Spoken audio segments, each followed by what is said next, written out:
Today I wanted to talk about something a little different. Actually, very different. Not Tesla, but Aptera. So, what is Aptera? Let's go back a few years.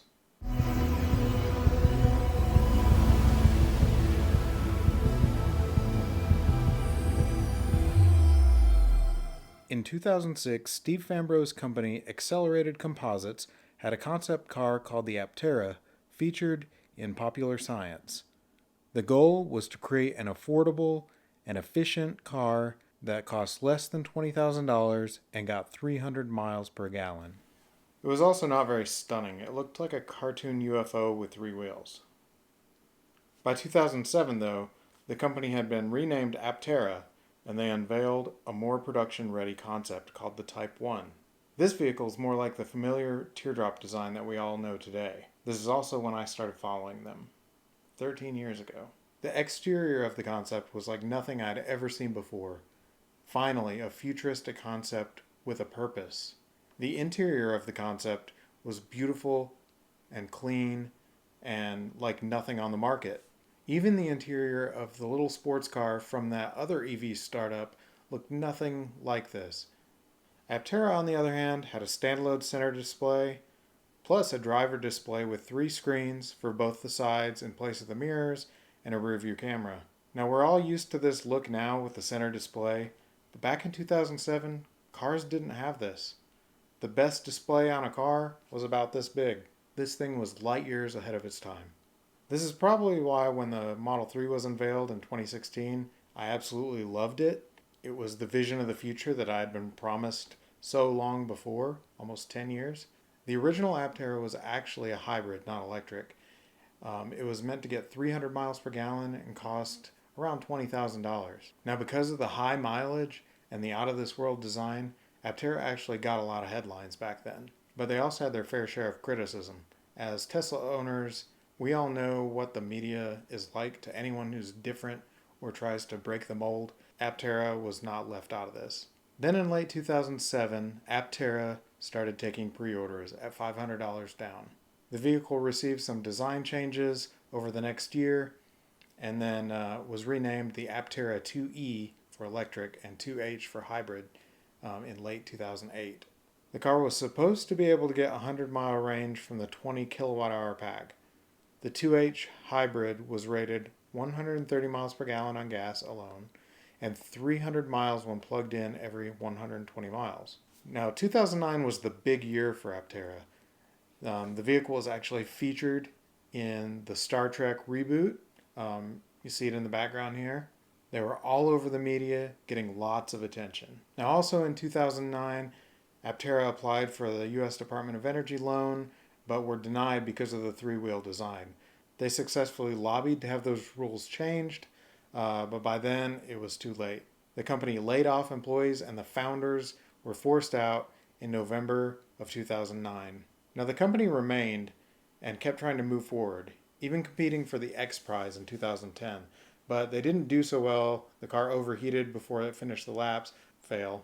With Fambro and Anthony out, the company ran out of momentum and, of course, money and went under. The 2,400 people who had put deposits down were refunded. In 2012, a Chinese company bought all of the IP and initially tried to bring the vehicle to market under the name Aptera and then under Aptera USA, but they went silent until Fambro and Anthony were successful in obtaining all of their IP back in 2017. And it was then that they started building the company back to what it should have been. So where are we now? After a successful crowdfunding campaign, Aptera returned like a phoenix from the ashes. I wish they could use the name Phoenix for this vehicle, but it's owned by GM. Aptera actually began taking deposits for the reborn all-electric vehicle in early December with updated specs and a slightly modified design. They've sold out of their first run of production, but you can still go on the site and do a custom order and get on the list to wait. Quick side note, if you're interested in pre-ordering an Aptera, use my link in the description and get $30 off your pre-order. The base model starts at $25,900 and has a range of 250 miles, while the top end has a range of 1,000 miles. Yes, 1,000 miles. for $44,900. And then there are a couple options in between. Now they offer front-wheel drive and all-wheel drive, which would be three-wheel drive. The front-wheel drive across all battery specs has a 0 to 60 of 5.5 seconds, and then the three-wheel drive has a 0 to 60 of 3.5 seconds from the 250 mile battery or the 1,000 mile battery. The 3.5 seconds is the same as 0 to 60 on a Performance Model Y. So that's pretty impressive. Now they've got multiple color options for the interior, and then they're also going to offer custom colors for paint accents, stitching, and seat inserts. For the exterior, they've got Noir, Luna, Soul, which is black, silver, and white bodies, and then custom colors. Now one of the coolest things about the Aptera is they're never charge solar. If you drive a lot, you will have to charge. But if you only drive 20, 30 miles a day, you may never have to charge your car as long as it's parked out in the sun. Now there are three options. There's the solar roof, which is estimated to give you 16 miles of range per day. There's the solar hood, which adds an additional 6 miles per day. And then the solar rear hatch, which gives 18 more miles per day. So altogether, that's 40 miles of range per day just sitting in the sun. So it's very feasible that on a regular basis, you're never going to plug in. Now they are going to offer some options. There's Safety Pilot, which is a level 2 lane keep, adaptive cruise, and emergency braking. This is going to be a $1,300 add-on. There's enhanced audio for $600. There's a camping kit for $600. There's a pet kit for $300, and then an off-road kit for $1,000, which just gives you a little more ground clearance on the wheels and tougher wheel skirts. The cargo capacity is 25 cubic feet. The length is 172 inches, so you're looking at like Model 3 size length. The height is 57 inches, which isn't too tall, but the width is 88 inches, which is actually really, really wide. Now that width is only the front wheels. The actual cabin of the car is much narrower. So you might have issues fitting into some parking spaces, but if you're in the parking space, you're not going to have any issues bumping into anyone because that's only the wheel skirts that are wide like that. So the doors open up, you'll be able to get out and have plenty of room around you, even though the actual wheelbase is pretty wide. So how does this fit in with Tesla? There's some speculation that they're actually going to use Tesla charging. As you can see in this picture, the charge port is actually a Tesla connector, which is interesting.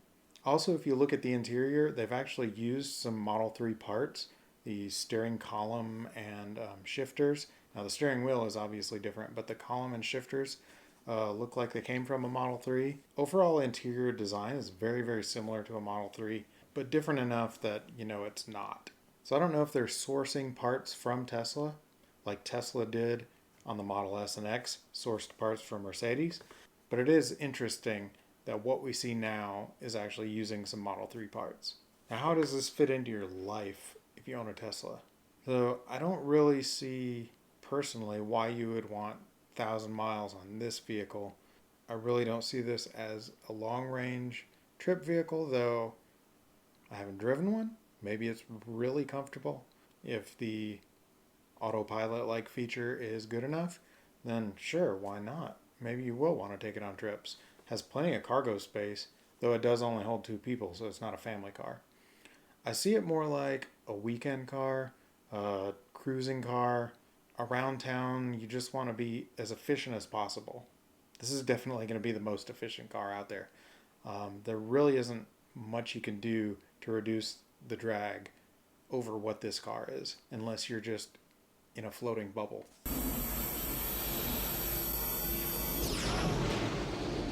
Now they're supposed to go into production in 2021, which is, by the time this video is out, this year. Now that's going to be the first people in line, which was sold out already. So realistically, you expect it in 2022. So you might ask, if you follow me on Twitter, why I'm not really skeptical of this company. Actually, I am. I may not be as skeptical as I was of Nikola, but really, I don't know why everyone didn't see from the beginning that I was a fraud. Very skeptical of them, obviously. I'm skeptical of any legacy automaker. I just don't think their hearts are in it. The Mach-E looks like maybe a great try, and the ID4 looks like it might be a solid contender from Volkswagen. But the Hummer EV, no. It might be a great EV, but $130,000? No. The Porsche Taycan is a great car. It's just really expensive. You're talking double a Model S by the time you spec it out the way you'd want it. The Lucid Air looks to be a great car, and starting at $70,000 with a tax credit is pretty amazing. Rivian looks excellent. I totally support them. I am skeptical of all of them though, because every company has promised so many things and not delivered. Tesla's really the only one that's delivered for real. On their specs, they usually do better than what they say, not worse, and their pricing is always right where they said it would be. Now, aside from the 35,000 Model 3, which you technically could order. So yeah, I'm skeptical. I'm skeptical of Aptera as well in some ways, but I think the owners of the company, the guys that started the company way back in 2006, they lost their company. They could have just given up and gone on, forgotten about it at that point, but instead they went back and got all of their IP back and started again with the same concept and just brought it up to date. That speaks to me. To put that much effort into it again after losing it means you really want this to succeed. I think it's great. I think it's a cool looking car, totally different from everything out there, kind of like the Cybertruck, just in a different way. But what do you think? Do you think it's legit? Do you think it's cool? Let me know in the comments. Again, if you want to pre-order an Aptera, go to the link in the description, and I'll see you next time.